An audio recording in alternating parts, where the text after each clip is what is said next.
రోమపత్రిక 8వ అధ్యాయము 26వ వచనం. అటువలే ఆత్మయు మన బలహీనతను చూచి సహాయం చేయుచున్నాడు. మరి ప్రస్తుత కాలమందు ఇది పరిశుద్ధాత్మ దేవుని నడిపింపులో మనము నడిపించబడతాం. మన మధ్యలో ఎవరున్నారు? పరిశుద్ధాత్మ దేవుడు ఉన్నాడు. మన మధ్యలో ఎవరున్నారు? నిశ్చయముగా పరిశుద్ధాత్మ దేవుడే మన మధ్యలో ఉన్నాడు. హల్లెలూయా. మీకు ఒక వాక్య భాగాన్ని గుర్తు చేస్తాను. ఏంటిదంటే, దేవుడు ఆత్మ గనుక ఆయనను ఆరాధించువారు ఆత్మతోను సత్యముతోను ఆరాధించవాలి. అందరూ చెప్పండి.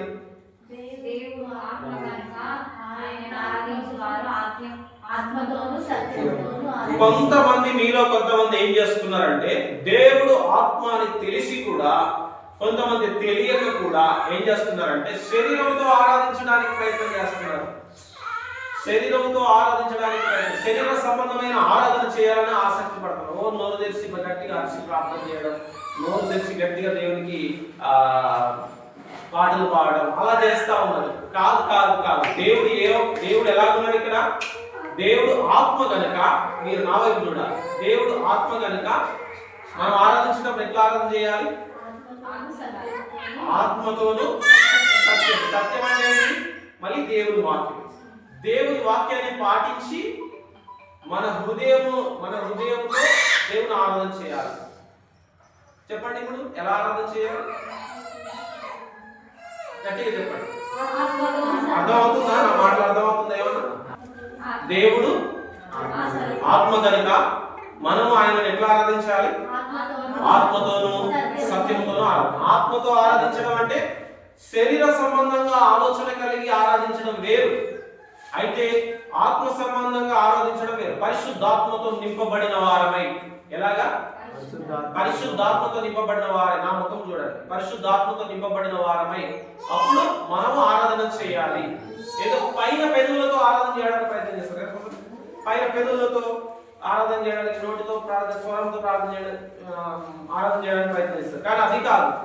ఆత్మతో నింపబడి ఆరాధన చేసినప్పుడు ఆయన ఎంతో ఇష్టపడతాడు. అలాగే సత్యం గురించిన మాటను మనం గ్రహించినట్లయితే, సత్యం అనగా దేవుని యొక్క వాక్యమే సత్యం. ఈ లోకంలో సత్యం అంటే ఏదైనా ఉన్నదా అంటే లేదు. దేవుని వాక్యము తప్ప వేరొకటి సత్యం ఏది లేదు. హల్లెలూయా. సత్యమైన దేవుని వాక్యాన్ని మాత్రమే మనము కలిగి ఆరాధన చేయాలి. ఆరాధన చేసేటప్పుడు ఒక్క మాటలో చెప్పాలంటే వాక్యం తెలిసి ఉండాలి. ఇప్పుడు చెప్పండి. వాక్యం తెలిసినోడైతే వాక్యానికి అనుగుణంగా నడుచుకుంటూ ఆరాధన చేస్తాడు. నిజంగా నువ్వు దేవుని ఆరాధన చేయాలనుకుంటే నీ మనస్సుతో నీ ఆరాధన చేయాలి. నీ హృదయం అంతటితో దేవుని ఆరాధన చేయాలి. పరిశుద్ధాత్మతో నింపబడి ఆరాధన చేయాలి. నీ పైన దేవుని చూసేవాడు కాదు, హృదయ అంతరంగాన్ని చూసేవాడు. దేవుడు ఎలాంటి ఏం చూసేవాడు? మన హృదయంలో అంతరంగంలో ఎలాగున్నావనే చూస్తాడు. పైన నువ్వు ఎలాగున్నా పర్వాలేదు, కానీ అంతరంగంలో దేవుడు ఎలాగున్నావనే చూస్తాడు. కాబట్టి మన అంతరంగం శుద్ధీకరించుకొని దేవుని వాక్యం చేత ఏం చేయాలి? మన అంతరంగాన్ని శుద్ధీకరించుకోవాలి. దేవుని వాక్యాన్ని ఏం చేయాలి మనం? మీకు ఇంకో వచనాన్ని గుర్తు చేస్తాను. దేవుని వాక్యం ఏంటిది? మనకు ఉదక స్నానము అంటే ఏంటిది? మనం శుద్ధి చేసేది. దేవుని వాక్యాన్ని విన్నవారు ఏం చేస్తారు? ఉదయాన్ని శుద్ధి చేసుకుంటారు, తలపులను శుద్ధి చేసుకుంటారు, వారి ఇంతకుముందు పొరపాటు చేసిన పొరపాట్లు అన్నింటినీ శుద్ధి చేసుకుంటారు. శుద్ధి చేయబడిన వారే దేవుని సన్నిధిలో ఆరాధన చేస్తారు. హల్లెలూయా. ఈ ఆరాధన దేవునికి ఇష్టం. హల్లెలూయా. హల్లెలూయా. ఇప్పుడు దేవుని ఆరాధించేవారు ఆత్మతోను సత్యంతోను ఆరాధించాలని మనం నేర్చుకున్నాం, అవునా? ఇప్పుడు మళ్ళీ మనం మూల వాక్యాన్ని పోతాం. చదువు. రోమపత్రిక 8:26.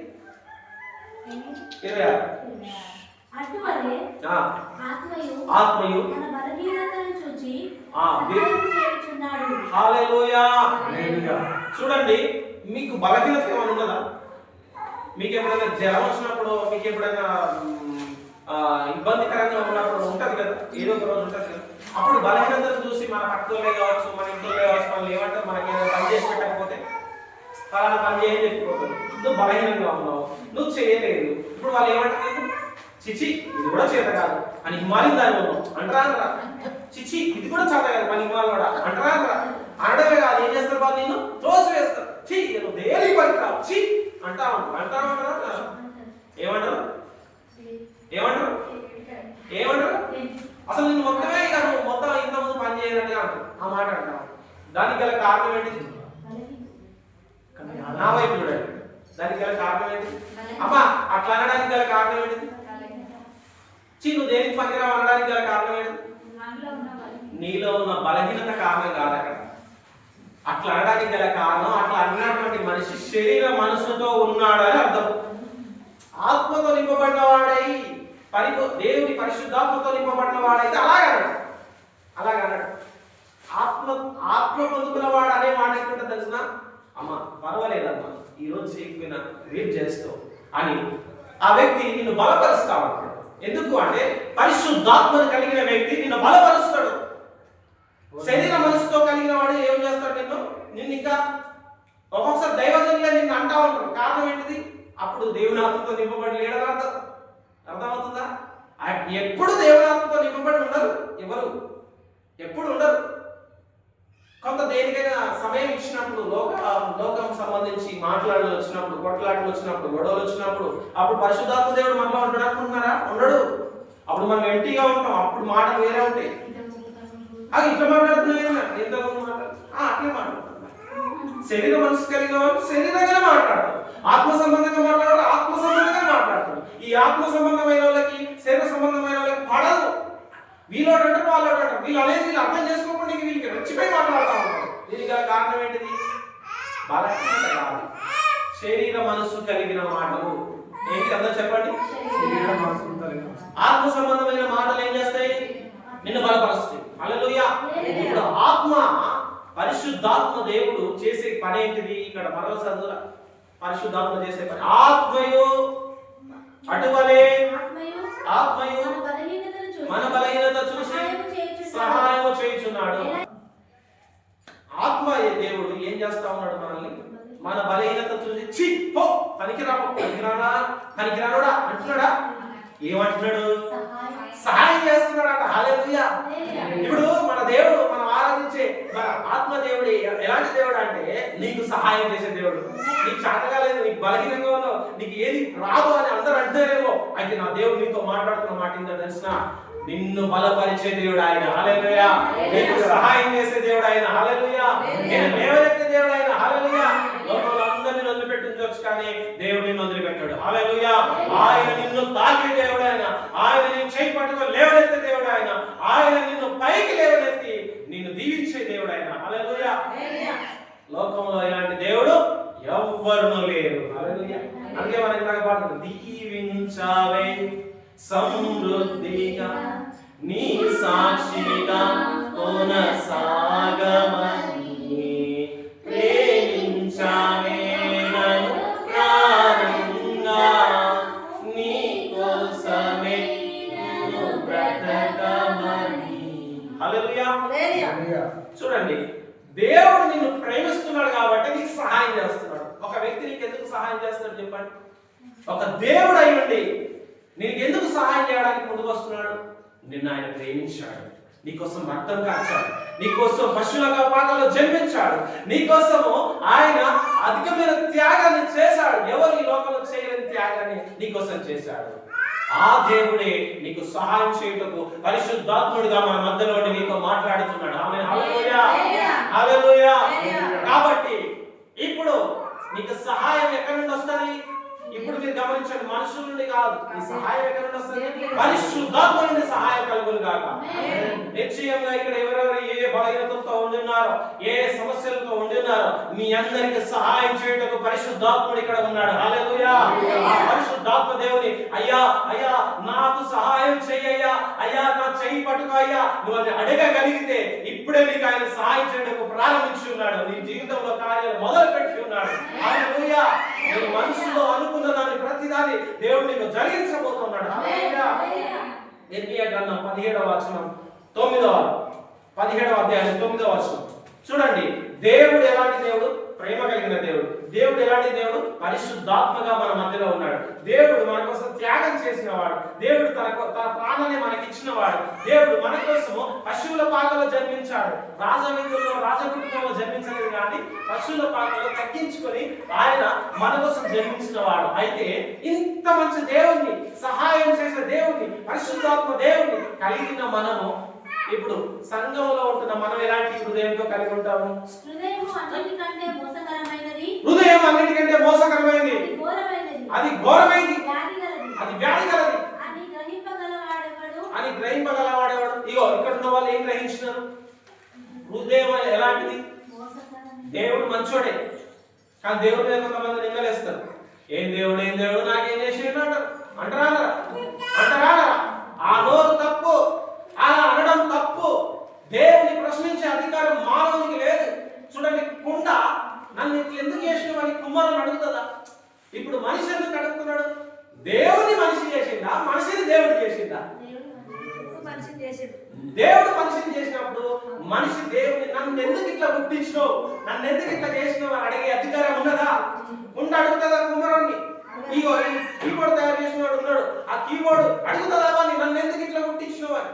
ఈ మొబైల్, ఈ ఫోన్ తయారు చేసినాడు, ఈ యొక్క కుర్చీ తయారు చేసినాడు, ఈ యొక్క మైక్ తయారు చేసినాడు, ఈ స్టాండ్ తయారు చేసినాడు, కెమెరా తయారు చేసినాడు, అడుగుతాయి తయారు చేసినాడు నన్ను ఎందుకు ఇట్లా తయారు చేసినావు, నన్ను ఎందుకు ఇట్లా పుట్టించినావు?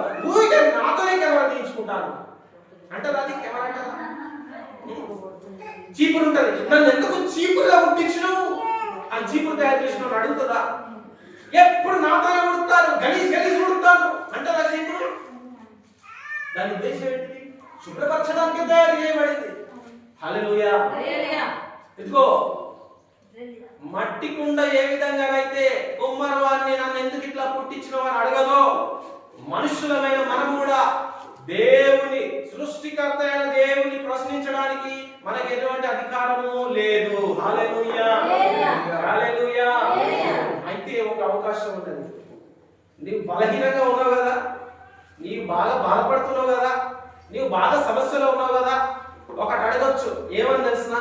ప్రభువా నాకు సహాయం చేయి ప్రభువా, నీ కృప నాకు దయచేయి ప్రభువా అంటే వెంటనే దిగొచ్చి నీకు సహాయం చేయడానికి ఆయన పరిశుద్ధాత్ముడుగా మన మధ్యలో ఉన్నాడు. హల్లెలూయా. అట్టి దేవుని మనం కలిగి ఉన్నాం, అట్టి దేవుని మనం కలిగి ఉన్నాం. ఎలాంటి దేవుడు? మన దేవుడు ఎలాంటి దేవుడు? సహాయం చేసే దేవుడు. మన బలహీనతలో మనకు సహాయం చేసే దేవుడు, వదిలిపెట్టే దేవుడు కాదు. హల్లెలూయా. మన బలహీనత చూచి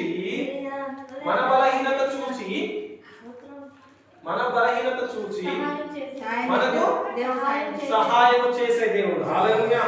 ఇర్మీయా గ్రంథం 17వ అధ్యాయం 9వ వచనంలో ఏముంది? మానవ హృదయం దేవుడేమో సహాయం చేసేవాడు, దేవుడు అడుగుతాడు ఎలాంటిదైనా సహాయం చేసేవాడు, నువ్వు ఏ పరిస్థితిలో నీ సహాయం చేసేవాడు. అయితే దేవుడు మంచివాడుగా మన మధ్యలో ఉన్నాడు. అయితే మనుష్యుని యొక్క హృదయం ఏ విధంగా ఉంది? హృదయం అన్నిటికంటే మోసకరమైనది, అది ఘోరమైన వ్యాధి కలది, గ్రహింపగలవాడేవాడు. ఇప్పుడు గ్రహించాలి. మన హృదయం ఎట్లుందో మనమే గ్రహించుకోవాలి. మన హృదయం ఎట్లాంటి హృదయం కలిగి ఉన్నాం? పూజిత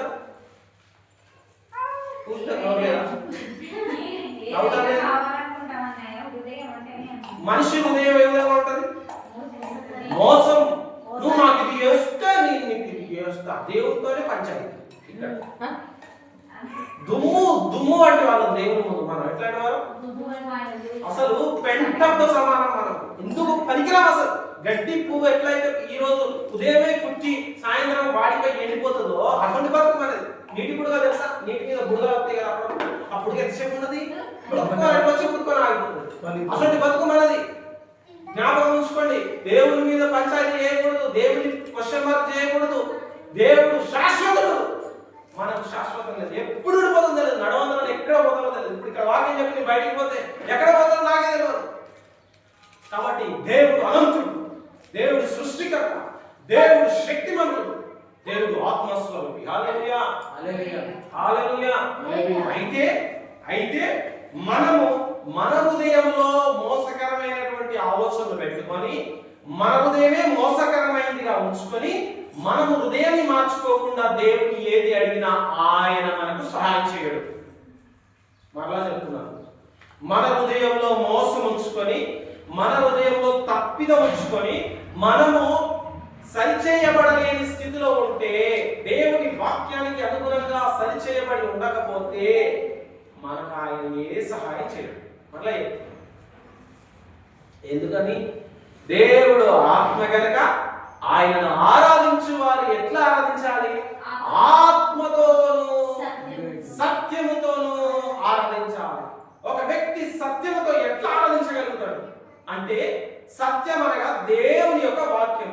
ఈ వాక్యమును చదివి, వాక్యము మనకి ఏం చెబుతుందో విని నేర్చుకొని, ఆ వాక్యము మన ద్వారా ఇలాగ ఉండకూడదు, ఇలా ఉండాలి, ఇలా ఉండకూడదు, ఇలా ఉండాలని దేవుని వాక్యం మనకు చెప్తారు కదా. అలాగ మనము వారమంతా ప్రాక్టీస్ చేయాలి. వారమంతా ఆ విధంగా ఉండడానికి ప్రయత్నం చేయాలి. వారం ఇంతకు ముందు ఇష్టానుసారంగా బ్రతకడమే, ఇంతకు ముందు అన్ని చేసినవే, ఇంతకు ముందు అలా చేయకూడదు, అలా బ్రతకూడదు. నీతి యథార్థంగా బ్రతకాలి. దేవుని వాక్యం మనకి ఏమి చెప్పిందో అదే విధంగా మనం బ్రతకాలి.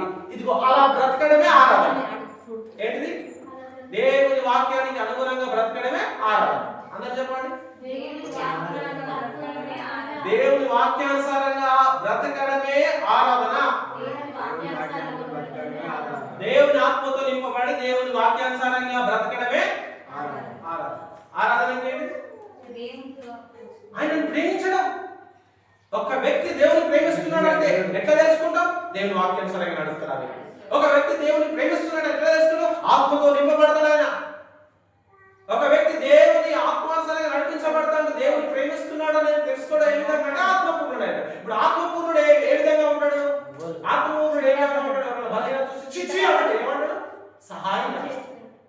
ఆత్మపూర్ణుడు ఎలా ఉంటాడు? సహాయం చేస్తాడు. అదే ఆత్మపూర్ణుడుగా లేకుండా శరీర సంబంధంగా ఉన్నాడు అంటే ఎట్లా ఉంటాడు? ఎట్లా ఉంటాడు? ఎట్లా ఉంటాడు? సహాయానికి వ్యతిరేకమేంటి? చిచి చిచి. మదర్ తెరిసా ఎందుకు సహాయం చేసిందండి? మదర్ తెరిసా ఎందుకు సహాయం? ఆమె ఆత్మపూర్ణురాలు. ఆమె యేసయ్య ప్రేమను తెలిసింది. ఆమె యేసయ్యను ప్రేమిస్తుంది. యేసయ్య ఆమెను ప్రేమిస్తున్నాడు. ఆయన ప్రేమను తెలుసుకుని యేసయ్యను మదర్ తెరిసా ప్రేమించడం స్టార్ట్ చేసింది. కాబట్టి భయంకరంగా రసి కాలుతున్నటువంటి వాళ్ళను, కుష్ఠరోగులు, వ్యాధిగ్రస్తులను, చీము నెత్తులు కాలుతున్న వాళ్ళను పట్టుకొని వాళ్ళకి ట్రీట్మెంట్ చేసి, ఒకరికి ఎలకలు దొరుకుతా ఉంటే భయంకరమైన స్లమ్ ఏరియాలో ఉంటున్న వాళ్ళని పట్టుకొని వాళ్ళందరికీ ట్రీట్మెంట్ ఇచ్చింది, వైద్యం ఇచ్చింది. దానికి గల కారణం ఏంటి? యేసయ్య ప్రేమించింది. ఆ వ్యక్తి యేసయ్యను ప్రేమించింది కాబట్టి అందరికి యేసయ్య ప్రేమను సహాయం చేసింది. హల్లెలూయా. అందరికి వారి బలహీనతలో చిచి అనుకోకుండా ఆమె ఏం చేసింది? అట్లా నా దగ్గర కూడా అందరూ రావాలి, నేను కూడా నా కుటుంబం కట్టబడాలి. ప్రార్థన చేసుకోవాలి. ఎవడు ప్రార్థన చేస్తాడు? బతుకు మార్చుకునేటోడు. ఎవడు ప్రార్థన చేస్తాడు? అట్లా నిజంగా దేవుని ప్రేమించేటోడు, దేవుని ఆత్మతో నింపబడేటోడు, దేవుని సహాయం పొందేటోడు, వీడు ఇతరులకు సహాయం చేసేటోడు. హల్లెలూయా. ఇలాంటి మనసు కలిగిన వాళ్ళు ఆత్మపూర్ణులు. అందరూ చెప్దాం. ఇలాంటి మనసు కలిగిన వాళ్ళే. శరీర సంబంధంగా ఆలోచించే వాళ్ళు ఎవరికి ఒక రూపాయి పిడిచేయలేటోడు. గుర్తుపెట్టుకోండి. అది శరీరతత్వమైన మనసు, అది దురాత్మ మనసు. వింటున్నారా? పరిశుద్ధాత్మ నీ హృదయంలో లేడంటే ఎవరున్నట్టు ఆటోమేటిక్ గా మీరు జాగ్రత్తగా ఉండండి. మీరు ఒక రూపాయి ఇట్లేరంటే కారణం ఏంటంటే మీరు అర్థం చేసుకోండి. ఇప్పుడు క్రిస్మస్ వస్తుందని చెప్పి ఇచ్చుడు కాదు, క్రిస్మస్ వచ్చినప్పుడు ఇచ్చుడు కాదు. సంవత్సరం వెళ్ళ చేయాల్సిన భక్తిని ఒక్కనాడ చూపించి మీ భక్తులు అనుకుంటే సరిపోదు. వింటున్నారా? నిజంగా దేవుని వాక్యాన్ని పాటించేవారు సంవత్సరం వెళ్ళ దేవుని వాక్యం. నువ్వు ఐఎంసార్ తెలుసు కదా, 40 రోజులు ఉంటారు కదా, మన 40 రోజులు నిష్ఠగా ఉంటారు. అయితే మనం జీవితాంతం ఉండాలి. 40 రోజులు ఉంటారు, మనం జీవితాంతం ఉండాలి. అది ఆత్మపూర్ణులై. ఆత్మపూర్ణులు సహాయం చేస్తారు. మన దేవుడికి ఉన్న లక్షణం ఏంటి? సహాయం చేయడం. మన బలహీనత చూసి ఆయన సహాయం చేస్తారు కాబట్టి మనం కూడా ఇతరుల బలహీనత చూసి సహాయం చేసేవారుగా ఉండాలి. హల్లెలూయా. 1 తిమోతి రాసిన పత్రిక 1వ అధ్యాయం 15వ వచనం త్వరగా తీయండి. 1 తిమోతిలకు రాసిన పత్రిక 1వ అధ్యాయం 15వ వచనం. 1 తిమోతిలకు రాసిన పత్రిక 1వ అధ్యాయం 15వ వచనం. పాపులను రక్షించుటకు క్రీస్తు యేసు లోకమునకు వచ్చెను. వాక్యము నమ్మదగినది, యోగ్యమైనది. చాలు. ఇప్పుడు యేసు ప్రభు లోకానికి ఎందుకు వచ్చిండు? గర్భంలో జన్మించింది పాపులను రక్షించాడు. పాపులు ఎక్కడ ఉంటారు? మంచిగా చెప్పింది ప్రశ్న, మా బిడ్డ అనిపించుకుంది. పాపులు ఎక్కడ ఉంటారు? మన హల్లెలూయా. పాపులు మన మధ్యలో కూడా ఉంటారు, బయట ఉంటారు, మన మధ్యలో కూడా ఉంటారు. అయితే వీళ్ళని రక్షించడానికి యేసు ప్రభు వచ్చిందని ఇక్కడ ఉన్న పాపులైనా తెలుసుకోవాలి. హల్లెలూయా.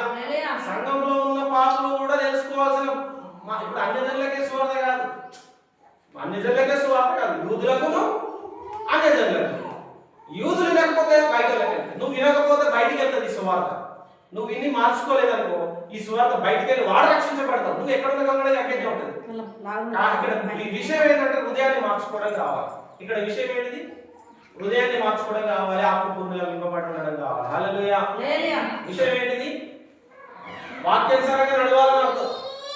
హృదయాన్ని మార్చుకోవాలని అర్థం. హృదయం మార్చుకోకుండా దేవుడు అంటే ఏమీ సహాయం చేయడు ఆయన. హృదయాన్ని మార్చుకోకుండా సహాయం చేయంటే ఏమీ చేయడు ఆయన. ఎందుకు? 20 సంవత్సరాలు భక్తి చేసిన ఎక్కడ ఉన్న కొంగడు గక్కనే ఉంటుంది, 30 సంవత్సరాలు భక్తి చేసిన ఎక్కడ ఉన్న కొంగడు గక్కనే ఉంటుంది. వాడు ఉంటుంది, ఇప్పుడు ప్రార్థన చేసి వస్తుంది కాదు, ఈయనతో ఏం కాదు. ఏంది కథ అంటే ఇది అసలు హృదయం మార్చుకోదు, ఇష్టపడు. నాకు అంత తెలుసు వాక్యం అంటాడు కానీ నీకు తెలిసిన వాక్యం ప్రకారం జీవించడానికి సాధ కాదు. ఏంటిది?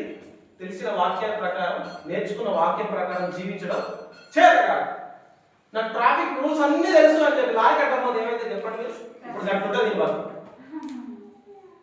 ఇంకా లోకంలో ఒక సామెత ఉంది, చెప్తున్నాను ఆడికి ఆడేపోతాడు. వాడికి ఏం అక్కడ అవసరం లేదు, మనం ఒక మాట కూడా అవసరం లేదు. హల్లెలూయా, హల్లెలూయా. 1 తిమోతిలో రాసిన పత్రిక 1వ అధ్యాయం 15వ వచనంలో ఏముంది? పాపులను రక్షించడానికి యేసుక్రీస్తు ఈ లోకానికి వచ్చాడు, నిన్ను కూడా రక్షించడానికి వచ్చాడు. యేసు ప్రభు నువ్వు పాపివని, నువ్వు బలహీనమని, నువ్వు తప్పు చేస్తున్నావని నా వైపు చూడండి. మీరు నలుగురైన నా వైపు చూడండి. నువ్వు పాపివని, తప్పు చేస్తున్నావని, నువ్వు పొరపాటు చేస్తున్నావని దేవుడు నిన్ను వదిలిపెట్టలేదు.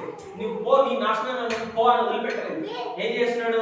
నిన్ను రక్షించడానికి ఆయన దిగి వచ్చాడు. హల్లెలూయా. నిన్ను రక్షించడానికి ఆయన ఏం చేశాడు? దిగి వచ్చాడు. హల్లెలూయా. ఆ తర్వాత ఎందుకు దిగి వచ్చావు అంటే నీకు సహాయం చేయడానికి.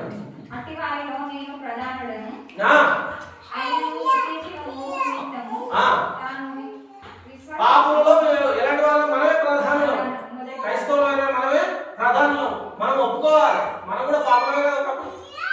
ఇప్పటికి కూడా కొన్ని తప్పులు చేస్తూ ఉంటాం కదా, ఒప్పుకోవాలి మనం పాపులము. అయితే మనల్ని రక్షించుటప్పుడు, మనం పరలోకం తీసుకెళ్ళడానికి, మన బలహీనతలన్నింటి నుండి మనకు సహాయం చేసి లేవనెత్తడానికి ఆయన దిగి వచ్చాడు. అయితే ఇప్పుడు వాక్యం ఎలాంటిది? ఈ వాక్యాన్ని గురించి నేర్చుకున్నాము. వాక్యము నమ్మదగ్గది. ఈ లోకంలో నమ్మాల్సింది ఏదైనా ఉన్నదంటే రాజకీయ నాయకులు కాదు, ఇంట్లో ఉన్న వాళ్ళని కాదు, ఇంటికి పెద్దోళ్ళని కాదు, యజమానులు కాదు, నీ భర్తని కాదు, నీ పిల్లల్ని కాదు, ఇంకెవరిని కాదు, ఎవరిని కాదు, నీ తల్లిదండ్రులను కూడా కాదు. నువ్వు నమ్మాలి. ఎవరు నమ్మాలి? కేవలం దేవుని వాక్యాన్ని నమ్మాలి. నమ్మదగింది లోకంలో ఏదైనా ఉన్నదంటే వాక్యం. ఎందుకు వాక్యాన్ని నమ్మమంటే నీ భార్య ఒకనాడు వస్తుంది, నీ భర్త ఒకనాడు వస్తాడు, నీ తల్లిదండ్రులు ఒకనాడు వస్తారు, నీ అత్తమామ ఒకనాడు వస్తారు, నీ పిల్లలు కూడా ఒకనాడు వస్తారు. దాని వాక్యం శాశ్వత కాలం ఉంటుంది. హల్లెలూయా. భూమి ఆకాశములు గతించిన దేవుని వాక్యము నిరంతరం ఉంటుంది. హల్లెలూయా. దేవుని వాక్యం శాశ్వతమైంది. ఆ వాక్యమును నమ్మినవాడు శాశ్వతుడై పరలోక రాజ్యంలో యుగ యుగాలు ఏర్పడు. హల్లెలూయా. నిత్య జీవం కలిగి ఉంటాడు. హల్లెలూయా. నీకు నిత్య జీవం కావాలా? దేవుని యుగ యుగాలు బ్రతకడం కావాలా? వాక్యాన్ని నమ్మడం కావాలా? లోకంలో ఉన్న శరీరానుసారంగా బ్రతకడం కావాలా? నువ్వే తీర్మానం చేసు. హల్లెలూయా. సంవత్సరం ఆఖరికి వచ్చేసినాము, ఆల్రెడీ క్రిస్మస్ పండుగ కూడా వచ్చేసింది. బతుకు మార్చుకోకపోతే వేస్ట్. అందుకే మళ్ళీ ప్రభు ఈ విధంగా మాట్లాడుతున్నాడు. హల్లెలూయా. పూర్ణ అంగీకారము యోగ్యమైనది. పూర్ణంగా కొంచెం కూడా భేదం లేకుండా అంగీకరించాలి దేవుని వాక్యాన్ని. దేవుని వాక్యం ఎలాంటిది? నమ్మదగినది. ఆ మాట చదువు. వాక్యం చదువుతలేదు.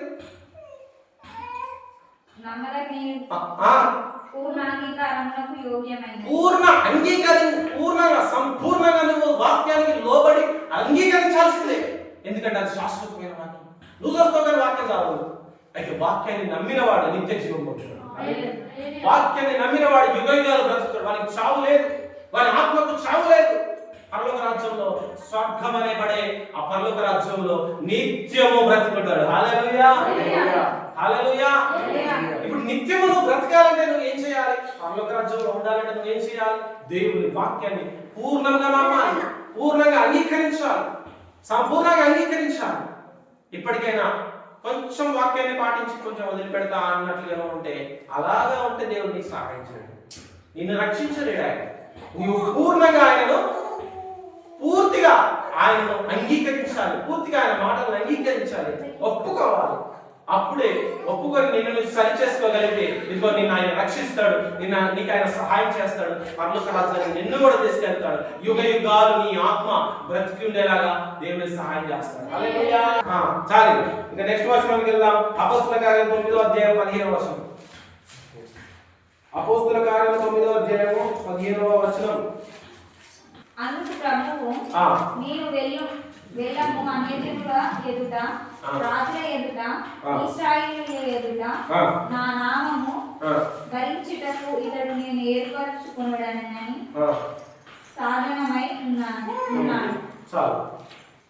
దేవుడు ఏం చేస్తానన్నాడు? మనకి సహాయం చేస్తానన్నాడు. దేవుడు ఏం చేస్తానన్నాడు? మనల్ని రక్షించడానికి లోకానికి వచ్చాడు.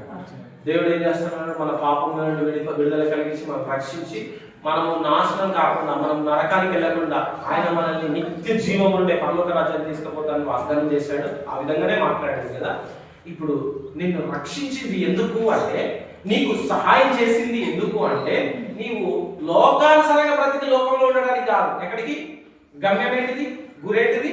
పరలోక రాజ్యానికి నేను తీసుకొని పోవడానికి, నిత్యము బ్రతికి ఉండడానికి. అయితే ఇందులో ఒక కిచ్చుకున్నది, నేను అడుగుతా, మళ్ళా మీరు శ్రద్ధగా లేకపోతే అడుగుతా. ఏంటి ఆ కిటుకు? ప్రభు నిన్ను రక్షించిన దానికి, ప్రభు నీకు సహాయం చేసిన దానికి గల అర్థం ఏంటి అంటే, నువ్వు ఎక్కడ నిలబడాలి? ఇంకా ఇంట్లో గంటబెట్టి తిప్పడం కాదు. ఏడుండాలి? రాజుల ఎదుట నువ్వు నిలబడాలి. ఎవరి కొరకు? క్రీస్తు కొరకు. ప్రధానుల ఎదుట నిలబడాలి. ఎవరి కొరకు? క్రీస్తు కొరకు. అధికారుల ఎదుట నిలబడాలి. ఎవరి కొరకు? క్రీస్తు కొరకు. ఎందుకయ్యా అంటే, యేసు అనే నామమును ఘనపరచడానికి, ఆయన కొరకు సువార్త ప్రకటించడానికి, ఆయనను ప్రత్యక్షపరచడానికి నీవు నిలబడాలి. హల్లెలూయా. నేను ఇంకా ఇంట్లోనే ఉంటాను, మా వాడలోనే ఉంటాను అనుకుంటే నడవదు. వింటున్నారా? నీ సాక్ష్యాన్ని చెప్పాలి. దేవుడు నిన్ను ఏ విధంగా బాగు చేశాడు, ఏ విధంగా నీకు సహాయం చేశాడు, ఏ విధంగా నిన్ను రక్షించుకున్నాడు. నన్ను ఈ విధంగా ప్రభు రక్షించడానికి అక్కడ చెప్పాలి. ఎక్కడ చెప్పాలి? నీకు అవకాశం దొరికినప్పుడు దేశం యొక్క ఉన్నత స్థలములమైన అధికార స్థలముల మీద నీవు అధికారం చెలాయించి నువ్వు అక్కడ చెప్పాలి. దేవుని మాటగా చెప్పాలి, అది నీ మాట కాదు. ఏంటి? దేవుడు నన్ను రక్షించాడు, నా ప్రాణం ఎన్నడో పోయేది, అయితే దేవుడు నాకు ఇది చేశాడు కానివని అధికారమును ప్రకటించాలి. అలా ప్రకటించిన వాళ్ళు ఎవరైతే తెలిసిన సుత్తే తెలుసా మీకు? గొడ్డలు తెలుసా? చుట్టే గొడ్డలు ఏంటి? అవి ఎందుకైతే దాంతో కొడితే ఏమవుతారు? సచ్చుడు పక్కన పెట్టు. ఎన్ని ముక్కలు అవుతాయి? ఎన్ని ముక్కలైనా అయితేయా? దానికి ఎదురేదైనా వెళ్తుందా? ఆయుధానికి ఎదురేదైనా వెళ్తుందా? ఇదిగో అందరు నా వైపు చూడండి. నీకు విరోధంగా రూపింపబడిన ఏ ఆయుధము వర్ధిల్లదు. హల్లెలూయా. నీవే దేవునికి ఒక ఆయుధంగా మార్చబడ్డావు. నిన్ను దేవుడు ఎందుకు రక్షించాడు, నిన్ను దేవుడు ఎందుకు సహాయం చేశాడు అంటే, నీవు దేవుని కొరకు ఒక సాధనమై ఉన్నావు. హల్లెలూయా. హల్లెలూయా. సాధనమై ఉన్నావు. దేవుని కొరకు ఏమై ఉన్నావు? ఒకప్పుడు బలహీనంగా ఉన్నావు, బలహీనపరచబడినారు, అందరూ నిన్ను చీకొట్టారు, తృణీకరించారు. అయితే యేసు ప్రభు ఒక్కడే నిన్ను ప్రేమించి, నేను దరిచేసి, నిన్ను హక్కులు చేర్చుకొని నిన్ను ఒక స్థానంకు తీసుకొచ్చాడు, నీకు సహాయం చేశాడు. ఎందుకయ్యా ఇంత ప్రేమ నా మీద చూపించావంటే, ఇదిగో నిన్ను రాజుల ఎదుట నిలబెడతాను, అక్కడ ప్రకటించు. నిన్ను బలమైన సాధనంగా నేను నిలబెడతాను. ఒక గొడ్డలి వలె, ఒక కత్తి వలె నిన్ను నిలబెడతాను. ఒక బల్లెం వలె, ఇంత గడ్డపార తెలుసా? ఒక గడ్డపార వలె, ఒక్కొక్క ఆయుధం వలె ప్రభు మిమ్మల్ని నిలబెడుతున్నాడు. హల్లెలూయా. ఇంట్లో కూర్చుకునే సమయాలు కాదు ఇవి. ఇంకా ఇంట్లో కూర్చుండి వంటలు చేసుకునే సమయాలు కాదు. మీ పనులు చేసుకున్నా, మీ వ్యక్తిగత పోషణ కోసం మీరు చేసుకున్నా, ప్రభు కొరకు ఒక సాధనంగా మీరు నిలబడే సమయం ఇది. హల్లెలూయా. ఈ యొక్క వాక్యం వింటున్న ప్రతి ఒక్కరు దేవుని కొరకు సాధనంగా బ్రతకండి. అలాగైతే ప్రభు మిమ్మల్ని రక్షించిన దానికి, మీకు సహాయం చేసిన దానికి మీకు అర్థంగా ఉంటుంది. హల్లెలూయా. మరలా చదువు అపోస్తల కార్యం 9వ అధ్యాయం 15వ వచనం. గట్టిగా చదవండి. అందుకు ప్రభు, మీరు వెలుగు, అన్యజనుల ఎదుటకు, రాజుల ఎదుటకు, ఇశ్రాయేలు ఎదుటకు, నా నామము భరించుటకు నేను ఏర్పరచుకున్న సాధనము. కొద్దిమంది ఉన్నారు, ప్రభు అనేకులను పిలిచాడు ఈ గ్రామంలో. అయితే ఇక్కడ 10 మంది మాత్రమే మిమ్మల్ని ప్రభు ఏర్పరచుకున్నాడు. అందుకనే మీరు ఇంకా ఏర్పాట్లో ఉన్నారు కనుకనే, దేవుని ఏర్పాట్లో ఉన్నారు కనుకనే ఈరోజు దేవుని సన్నిధిలో మీరు ఉన్నారు. హల్లెలూయా, హల్లెలూయా. ఎక్కువ మీరు మామూలు మనుషులు కాదు. మీరు అనుకుంటున్నారు మామూలు మనుషులు అని. మీరు ఆత్మపూర్ణులైతే ఎలా ఉంటారో తెలిసిన? ఒక సాధనంగా ఉంటారు. గొడ్డలి తీసి కట్టెను కొడితే కట్టె ఏ విధంగానైతే పగిలిపోతుందో, వింటున్నారా? కత్తి దూసి ఏ విధంగా అయితే పొడిస్తే చీలికలుగా చీల్చుకొని వెళ్ళిపోతుందో, బాణము ఏ విధంగానైతే, వింటున్నారా, చొచ్చుకొని స్పీడ్గా వెళ్ళిపోతుందో, శత్రువును హతమారుస్తుందో, వింటున్నారా? గడ్డపారతో పొడిచినప్పుడు ఏమవుతుంది? భూమి పెగిలించబడి ఎలాగైతే అయిపోతుందో, ఇదిగో సాతాను శక్తులను, సాతాను తంత్రములన్నిటిని మీరు ఆ విధంగా నాశనం చేయబోతున్నారు. హల్లెలూయా, హల్లెలూయా. బిగ్గరగా చెప్పండి హల్లెలూయా, హల్లెలూయా. ఇప్పుడు చెప్పండి, నేను దేవునికి సాధనం అని చెప్పండి. అందరూ గట్టిగా చెప్పండి, నేను దేవునికి బలమైన సాధనం. ఇప్పుడు సాతాను చెప్పండి, సాతానా చెప్పండి, సాతానా నేను దేవునికి సాధనం, నేనే దేవునికి సాధనం. దేవుడు నన్ను అందుకే ఏర్పరచుకున్నాడు. దేవుడు నాకు అందుకే సహాయం చేశాడు. దేవుడు అందుకే నన్ను నిలబెట్టుకున్నాడు. దేవుడు నన్ను అందుకే బ్రతికించాడు. ఇప్పుడు అర్థమైందా మిమ్మల్ని బ్రతికించింది ఎందుకో? ఇప్పుడు దేవుని కోసం మనం అందరం మోకరించి, ప్రభువా ఇంత మంచి ఉపదేశాన్ని ప్రభు మాకు అందించినందుకు మీకు వందనాలని వాక్య నిమిత్తమే మనం ప్రార్థన చేసుకున్నాం.